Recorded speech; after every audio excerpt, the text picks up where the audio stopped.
Okay, we're going to be starting on page 47, chapter 7.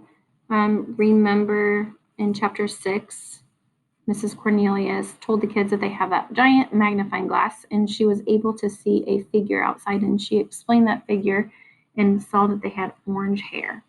Okay, on chapter 7, I would like for you to focus on how did Uncle Warren discover the hair was not Josh's. So how did they figure out it was not Josh's? Why do the kids go downstairs? Why do the kids not want Roger to see them? And what does Ruth Rose find on the ground? After we're finished, we're going to be doing pages 13. And on this one, you need to write in a complete sentence and make sure that you restate that question. So we will go over those after we're done reading. Chapter 7. Still think the crook is Mrs. Cornelius? Dink asked as they walked back up to the 10th floor. Mrs. Cornelius' description sure does sound like Miss Booker, Ruth Rose admitted. Dink laughed. Bad posture, baggy clothes, orange hair. Sounds more like Josh. He opened the door to his uncle's apartment. There you are, Uncle Warren said. Thank you for cleaning up. What a lovely surprise. Ready for blueberry pancakes? I am, Josh said, heading for the kitchen. After taking his first bite of pancake, Dink reached into his pocket for the folded paper towel. He pulled out an orange hair and showed it to his uncle. Josh found this stuck to one of the chairs, he said. We think it came from the crook. Dink's uncle studied the hair. This is odd looking. Wait, I'll be back in a jiffy, he said.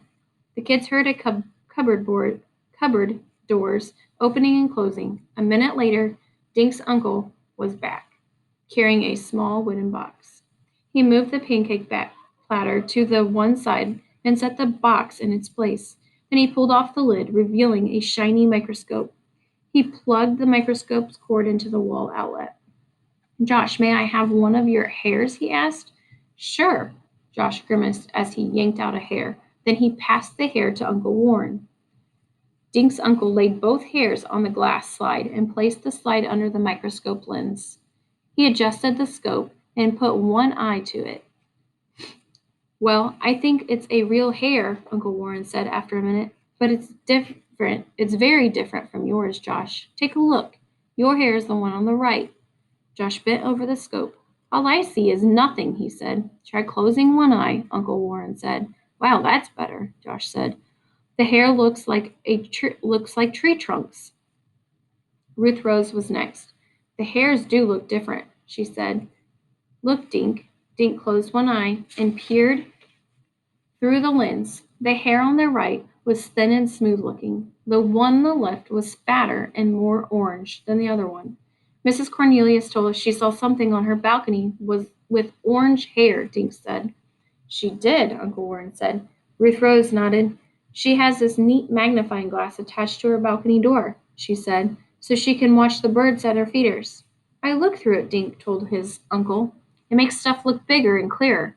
He told his uncle how Mrs. Cornelius had described the person on the balcony. Baggy coat, poor posture. Well, maybe she really did see our thief, Uncle Warren said. I'd better call Detective Castillo. While his uncle dialed the phone, Dink motioned for Josh and Ruth Rose to follow him. They left the apartment, but Dink walked past the elevator. Where are you going? Josh asked. I wanted a few more of those pancakes. Let's walk down, Dink said, shoving open the exit door. I don't want anyone to see us. See us what? Ruth Rose asked. I want to get one of Miss Booker's hairs, Dink said, and I don't want Roger to see us, just in case they're partners. So now you think they did it together? Josh asked. I don't know, but we can't take any chances, Dink said. Oh boy, Josh said, skipping down the stairs. Dink and Ruth Rose followed Josh. How do you plan to get your hairs? Ruth Rose asked. Dink shrugged. I don't know yet, he admitted. Out of breath, the kids finally reached the lobby. Dink peeked around the corner to make sure Roger wasn't watching. Then they hurried out the rear exit. They didn't see Miss Booker behind the building.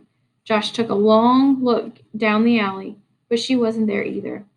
Let's look out front, Ruth Rose suggested. Dink and Josh followed Ruth Rose down the alley.